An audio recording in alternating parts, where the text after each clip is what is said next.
उत्तराखंड के चमोली जिले में बद्रीनाथ धाम के पास माणा गांव में शुक्रवार को हिमस्खलन हुआ। बीआरओ यानी सीमा सड़क संगठन का एक शिविर इसकी चपेट में आ गया और 55 मजदूर उसमें फंस गए।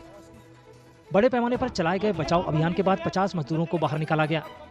हालांकि इनमें से 4 मजदूरों की मौत हो गई, जबकि 5 की तलाश जारी है। मुख्यमंत्री पुष्कर सिंह धामी ने भरोसा दिलाया है कि खराब मौसम और मुश्किल हालातों के बावजूद फंसे हुए बाकी मजदूरों को बचाने की कोशिशें जारी हैं। चाहे आईटीबीपी है, सेना के लोग हैं, स्थानीय प्रशासन के लोग हैं, वायुसेना के लोग हैं, एक्सपर्ट हैं, सभी से वार्ता हो चुकी है। सभी लोग अपनी पूरी तरह से बचाव और राहत कार्य में लगे हुए हैं, जो भी जिस स्तर पर, क्योंकि मौसम थोड़ा अभी ख़राब है, विजिबिलिटी बहुत नहीं है, इसलिए हेलीकॉप्टर सेवा वहाँ पर नहीं हो पा रही है।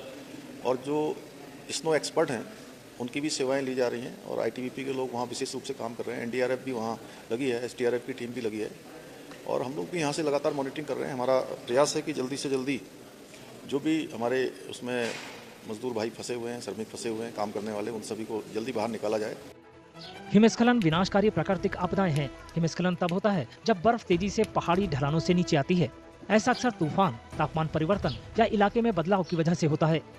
हिमस्खलन की रफ्तार 320 किलोमीटर प्रति घंटे से ज्यादा हो सकती है। बद्रीनाथ हिमस्खलन को स्लैब हिमस्खलन भी माना जा रहा है।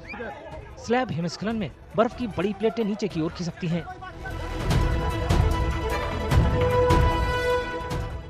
The accumulation of the snow is at the high altitude beyond 4,000 meters, and the movement of the mass of the ice forms a large slope and a steep slope, gravity of the slope of more than 4 kilometers, 2 kilometers, 3 kilometers. That length of the slope determines the gravity and the mass movement of the ice. And that's why the avalanches on the Himalaya, because of its gravity, because of its altitude, because of its mass volume, these are highly vulnerable, highly disastrous. हिमस्खलन रोकने के उपायों में निर्धारित मार्गों के साथ structure बनाना शामिल है ताकि बर्फ के बड़े ढेर को तोड़ा जा सके। साथ ही लोगों और संपत्ति की सुरक्षा के लिए बड़े आश्रयों का निर्माण भी करना होगा। ये तरीके भले ही रोटेशनल हिमस्खलन को नियंत्रित करने और घर्षण वाले हिमस्खलन को रोकने में मददगार हों, लेकिन उत्तराखंड में आए हिमस्खलन जैसे शक्तिशाली हिमस्खलन अक्सर बेकाबू होते हैं, जिसके लिए व्यापक बचाव अभियान की आवश्यकता होती है।